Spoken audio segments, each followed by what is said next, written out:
Silvana Lagraña es coordinadora, voy a leer para no pifiar un dato, es coordinadora del Observatorio Mujeres, Disidencias, Derechos de Mumalá, Corrientes. Solicitan declarar la emergencia nada menos, según el Registro Nacional de Femicidios, Observatorio Mujeres, desde el 1 de enero al 30 de septiembre de este año, en Argentina se cometieron 202 femicidios, uno cada 32 horas, de los cuales 136 se produjeron durante este contexto de pandemia de COVID. De hecho, nosotros acá este fin de semana tuvimos un femicidio, una noticia triste del fin de semana, y después esta otra a nivel nacional que tuvo mucha repercusión. Pero ustedes escucharon los números, más allá de estos casos que tienen mucha visibilidad, hay un femicidio cada 32 horas en la República Argentina. Hola Silvana, ¿cómo estás? ¿Nos escuchás? Sí, yo lo escucho bien, no sé, ¿ustedes? Sí, te escuchamos bárbaro. Y te vemos también, así que es un Zoom, pensé que era telefónico. ¿Vos nos ves? ¿Cómo estás? Bien, todo bien, en lo personal bien, pero en realidad en lo social y en lo cotidiano, la verdad que es lamentable lo que nos sucede a las mujeres y a las disidencias, ¿no es cierto? Justamente por lo que vos mencionabas hace un rato, y que es lamentable y al mismo tiempo es evitable, ¿no es cierto? Como nosotras venimos justamente planteando desde Mumalá, y justamente también el propósito, uno de los tantos propósitos del Observatorio de Mujeres, Disidencias y Derechos es visibilizar las diferentes desigualdades en términos culturales, políticos, económicos y sociales que atravesamos las mujeres y disidencias, ¿no? Y es preocupante también esto que vos mencionabas, que desde el 1 de enero hasta el 30 de septiembre hay 202 femicidios. Sí, uno cada 32 horas, eso es, o sea, claro, cada 32 horas hay una mujer que muere víctima de un femicidio.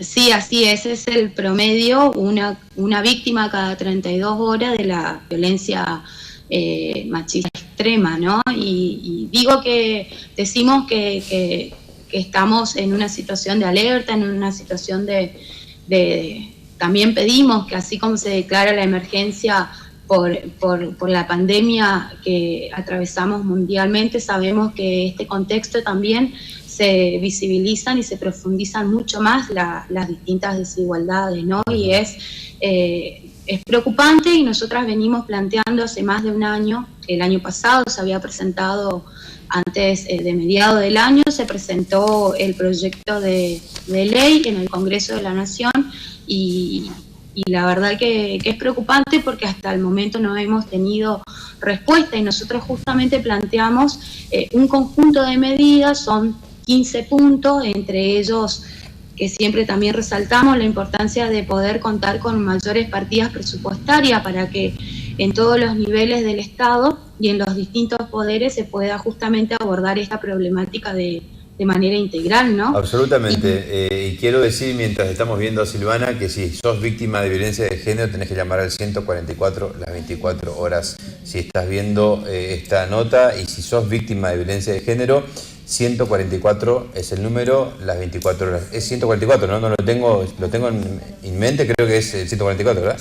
Sí, es el 144 que está disponible las 24 horas del día, los 365 días del año, y acá en la provincia de Corrientes se puede llamar también a los números de emergencia, ¿no es cierto?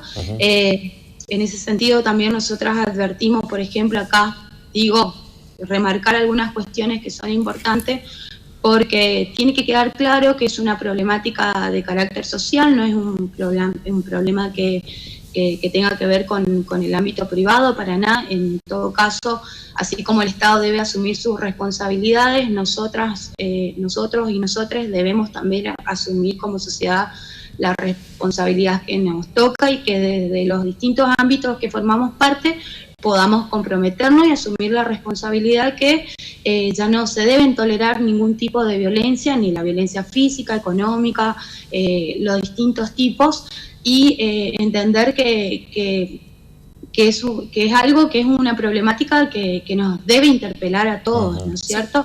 Yo remarco esto porque, por ejemplo, acá en la provincia de Corrientes se registraron hasta el momento, lamentablemente, 6 femicidios. El último fue ahora, hace unos días. De semana. Claro, y 14 no hicieron ni 2 semanas y vuelve a registrarse lamentablemente otra víctima de violencia extrema machista y 14 intentos de femicidios, ¿no es cierto? Sí. Silvana. Son 8, quería como para cerrar, los datos de Corrientes son 8 los menores, niños, niñas y adolescentes que se han quedado sin sus madres, ¿no? Y algo también como para remarcar, hay datos que no se modifican, hay datos, por ejemplo, según el registro nuestro, durante los últimos 10 años hay 275 víctimas por año, más de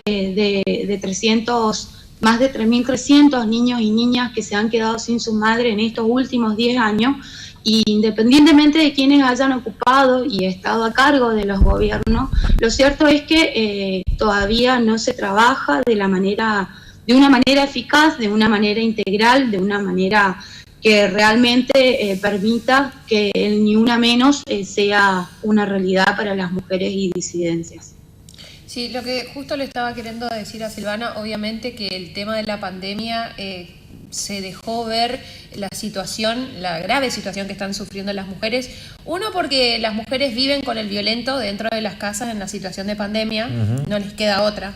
Y otro, haciendo mención justamente al último femicidio que se produjo acá en Corrientes, que hablando sobre la violencia económica que hacen los hombres sobre las mujeres, que el hombre recalcaba todo el tiempo que él era el único que llevaba el plato de comida a la familia. Por ese motivo él se creyó capaz, o sea, creyó que tenía el derecho de terminar asesinando a la mujer con la que vivía, y también quería terminar con la vida de las otras mujeres que vivían ahí adentro, de las hijas de la mujer y de un bebé de la chica esta de 17 años que resultó herida. Realmente es muy preocupante, porque esa situación que se vive constantemente en todos los ámbitos, no solamente la gente humilde, sino también la gente de clase media y clase alta. No diferencia de clases sociales, me parece, la violencia de género. Pero hoy se estaba difundiendo un audio también de la mujer que le contaba previamente a una amiga la situación de calvario que estaba viviendo con este hombre, que le quería echar y el señor no se quería ir. Así que me parece que esta es una situación muy común, lamentablemente muy común. Sí. Yo lo único que difiero en eso es el hecho de decir, me parece que la argumentación es uno de los tantos argumentos del tipo violento. La argumentación económica. Creo que es uno de las aristas. Me parece que la naturaleza violenta es mucho más amplia que solamente la cuestión económica. Creo que ese tipo, por más que pague, se agarra de eso. Pague o no pague, es un violento igual. No importa si paga o no las cosas que paga, que también una cuestión que no tiene nada que ver con el hecho, ¿no? Ni por cerca. Yo creo que por eso Silvana hablaba de violencia extrema, y después hay otras violencias también, ¿no? Esto de la plata, esto del maltrato, esto de poner violencia psicológica, etcétera. No, a ver, así, tal cual es. A mí me parece que por ejemplo, sería muy interesante que se difunda más en qué consiste la declaración de la emergencia ni una menos, porque como decía antes, son 15 puntos, uno de ellos es decir, bueno, necesitamos más partida presupuestaria, porque justamente desde que se sanciona la ley en el 2009, la ley 26485, que es una ley muy importante, ¿no es cierto?, como del mismo modo otras convenciones internacionales como la CEDAW o la Belém do Pará. La verdad que nosotros tenemos, Argentina se caracteriza por tener leyes muy importantes, es decir, reconocer derechos muy importantes, y esta ley, por ejemplo, justamente contempla los distintos tipos de violencia, los distintos tipos de modalidades que también atravesamos nosotras en nuestras interrelaciones en lo cotidiano. Últimamente, por ejemplo, se había reconocido también la violencia simbólica, y a fines de año del año pasado la violencia política también, ¿no es cierto? Porque son distintos tipos de distintas modalidades. Pero sería muy interesante, digo, que se sepa de qué se trata la declaración Ni Una Menos, porque justamente nosotras, a partir de estos estudios y los informes que venimos haciendo mes a mes, año tras año, vamos haciendo un análisis sobre cómo son los hechos, ¿no es cierto? Y también advertimos y visibilizamos todo lo que hay que modificar. Y esto, lo que tiene que ver con la dependencia económica, justamente es uno de los puntos, ¿no?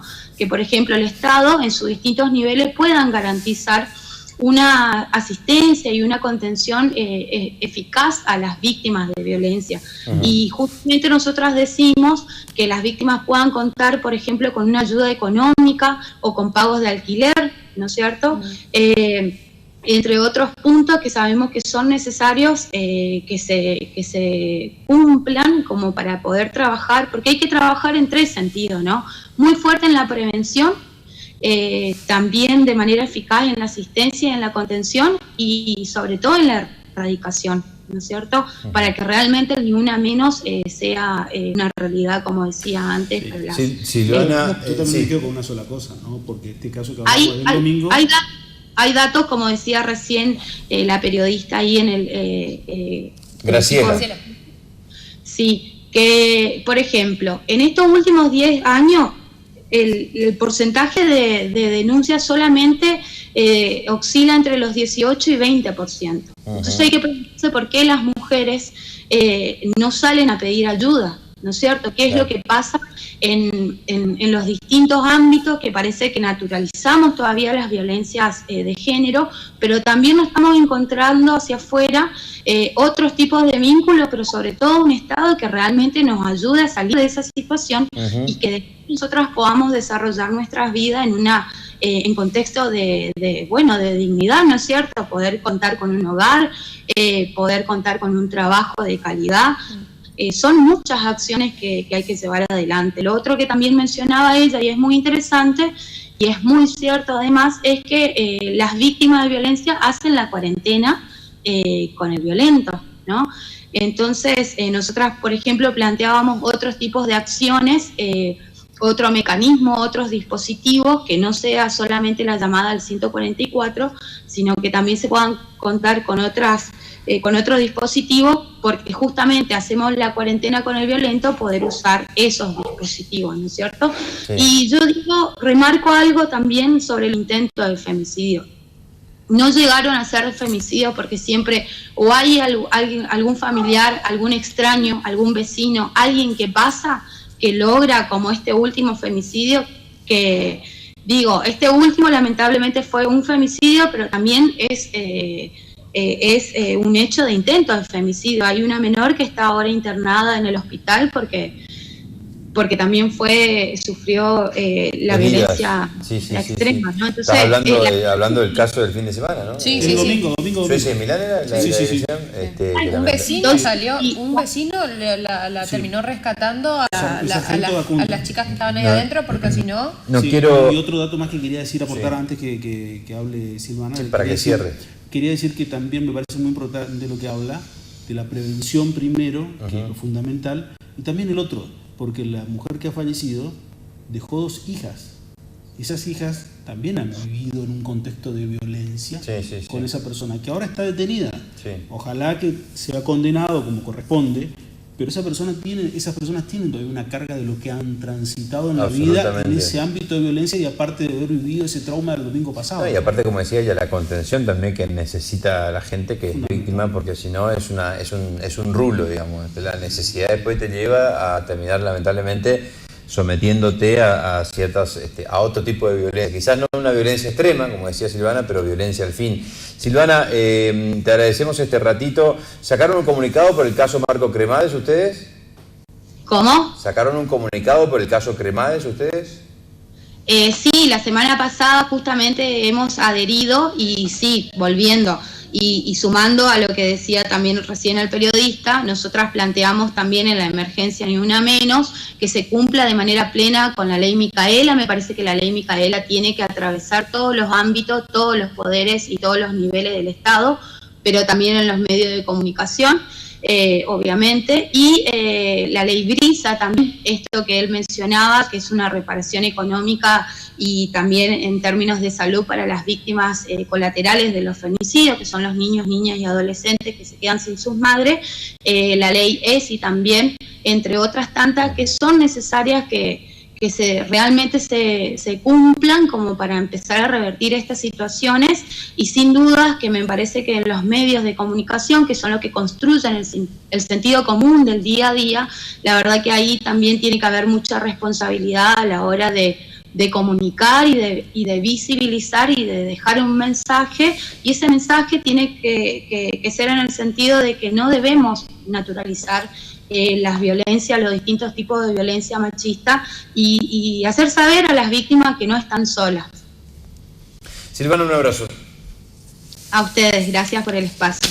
Silvana Lagraña es de Mumalá, del observatorio, digamos, que tiene. Mumalá es Mujeres de la Matria Latinoamericana, ¿no? Sí. Eso es lo que significa la sigla.